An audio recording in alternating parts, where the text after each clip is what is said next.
Hello, welcome back. On this episode I'm going to be showing you a few really good filler plants that you can put in some of those bare patches or shady spots around the garden that are sometimes a bit tricky to fill. This is a podophyllum spotted doty, which I'm sure quite a few of you will have seen. I picked up a couple of these over the weekend just because they're a really good plant for that shady, moist area, and it fits in with that tropical kind of garden or unusual type feel.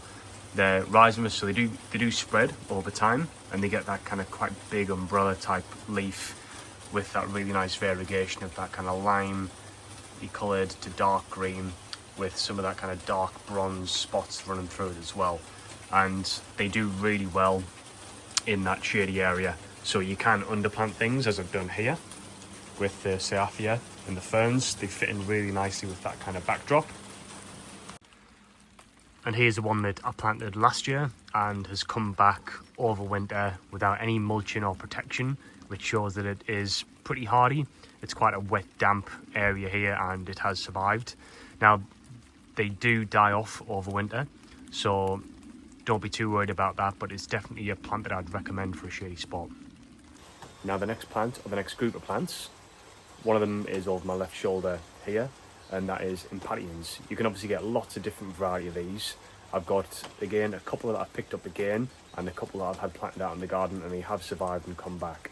They do really well in that kind of semi-shady area, very similar to the spotty doty that I just showed you before, where it's a little bit moist, needs to have a little bit of free drain soil in there, so they don't want to get absolutely bogged down. But they do give you a really nice colour and variation of colours, from kind of really dark green with some pink or red striping through it, and then also some with kind of quite a silvery sheen to them as well. So you can get some quite low ground covering ones, and also ones that grow a little bit higher. So I'm going to show you a few of those varieties now.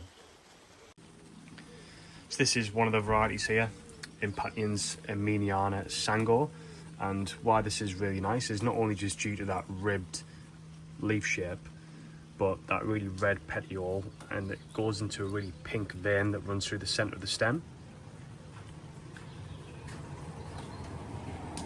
So it fits in really well with a lot of the foliage type plants that we have in our tropical gardens, and it does well in that shady spot.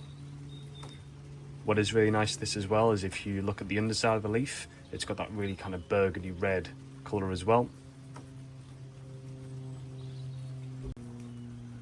This is another one that I've just planted up next in the new little bed next to Phormium and a couple of euphorbias. So I'm hoping that's going to fill out the front of this raised bed here. And this is another variety called Impatience Ice Storm. This was one that I recently picked up again at the weekend, and very similar kind of ribbed small leaf shape that grows around 30-40 centimeters high. It is hardy, but it doesn't have that pink vein running through the leaf, but it has that really icy white kind of cool colour that runs throughout the leaf as well. So it kind of brightens up some of those darker spots that you've got in the garden that are sometimes a little bit tricky to try and plant in. And ignore the weeding that hasn't been done, but you can see all the varieties here. That is again Impatience Ice Storm, and that was planted out again last year, and it's now just starting to come back. So I do need to do a bit of weeding and clear this area up, but that just goes to show that it is quite a hardy plant, and you can see it's already started to spread from here right across to this raised planter, all the way down to the bottom down here as well. And here are a couple of other Impatiens that are slightly different in the fact that they do grow a lot taller. They can get up to around a metre high, I believe, and that's Impatiens balanense. It's got that kind of similar ribbed leaf to it, but significantly bigger and grows significantly higher. You can see there as well, it has that really interesting red burgundy underside to the leaf as well. So again, it's a plant that does like semi-shade, but can be quite a nice little filler plant to put alongside things like your Euphorbias and everything else as well. Another really good plant, especially in that shady position, but this is planted in pretty much full sun, and it looks pretty good for the majority of the year, until it gets around high 20s for a significant period of time, you can get some of the leaves blacken up, but it really does brighten the area up, and it also provides some nice flowers as well. So the really cool thing about this is Brunner. It spreads, so you can divide it up. You can plant it in a few areas around the garden. That steely white kind of colour as well to the leaf, interspersed with that kind of dark green veining. Looks really, really nice. You can see here that this Brunner, this is Great Alexandra. So it's the same plant that I've just shown you before. This was just a small plant maybe a year and a half ago, and it's really starting to spread now. So the plan is to dig some of this out and just start and divide it. And Pericaria, great plant. It spreads all over the place. It's not invasive or anything like that, but it's very, very vigorous. It can grow a couple of meters high, and this is one of my favorites. This is Red Dragon. I've got a few of these around the garden, and there are lots of different variety of Pericaria as well, and they pretty much grow anywhere. Sun, shade. Sometimes you've got to chop them off halfway through the season just to create those, or bring back that kind of arrow shape to the leaf, because they do mottle down a little bit and fade away when they get a little bit bigger. But really easy to do. They come back, and you can grow them from cuttings, anything, or literally just take some of the stalks and put it into the ground, and you'll have yourself a new plant. You can see just over here I've got another one grown, and over there there's a small one grown. I've already pulled some of those out and put them into other parts of the garden as well. Here's a Pericaria called Tropical Fantasy, which a lot of people, I'm assuming, have seen as well. Again, like the Red Dragon, very vigorous. It grows really quickly and can fill out some of those spots for you. Very similar to the Red Dragon as well. It will start and fade over time, and all you've got to do is just chop it back, and it will come back with a vengeance as well. If you're lucky enough as well, you can find some of these variegated Pericarias. Now, there are others like Silver Dragon, which did look a little bit different to me at the start, but over time they kind of faded back and look very similar to the standard Red Dragon.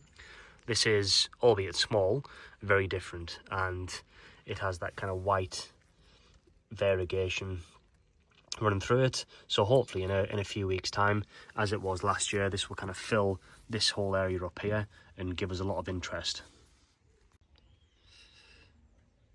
Now, this plant is a one that I have tried in the garden, but I'm just waiting to see if it comes back. It's Begonia, and you can get a lot of different varieties of Begonia. Some hardy, some not so much, but this is reported, this little moon, to be hardy down to -10. Now, I think I had one of these planted out in the garden, but again, it remains to be seen as to whether or not it's come back yet. But this is in the pergola, and it's going to be another one of those really nice plants for that kind of shady spot. The new foliage comes out with that kind of pinky red type of colour. It stays that way on the back of the leaves, but as they develop, it gets that kind of dark green texture with kind of a silvery mottle into the front of the leaf as well. So a really nice plant to kind of sit underneath some of your ferns in a shady spot, just to help brighten it up as well. You can get lots of different varieties of these, but try and stick out for the reportedly more hardy ones. This is a DJ variety which I got from Desert to Jungle. Again, I did have one of these last year in the garden outside. I'm just waiting to see if it has come back. This is another quite common plant, but a one that I've just recently put in the garden towards the back end of last year, and I'm really glad that I did, and that's Helleborus. I'm not too sure which variety this is, but I will check that out.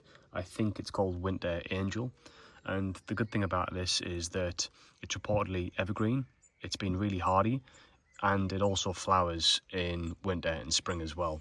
You can see the flowers are done now, but you can get lots of different varieties of colours. But the good thing about this is it gives you that kind of interesting texture, quite thick, glossy leaves, and it's got that variegation in there as well, which looks really nice, and it does like some of those shady spots as well. You can also plant it in and alongside things like Brunner as well, so you've got that kind of two-tone variation coming through too. Now, a lot of the plants that I've just shown you do like those semi-shady spots. Heuchera is another really interesting kind of smaller filler plant that is really hardy, and there's so much variation in the colours that you can pick up. And I'd recommend trying to keep your eyes out for one of these called Monet, which I did find in Jersey Cottage.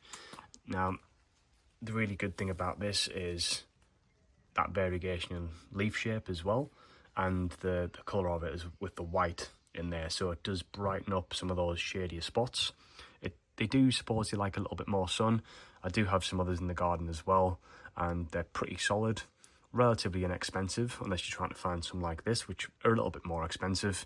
But this one does, with some of those really small kind of pink flowers, add something very different to the garden.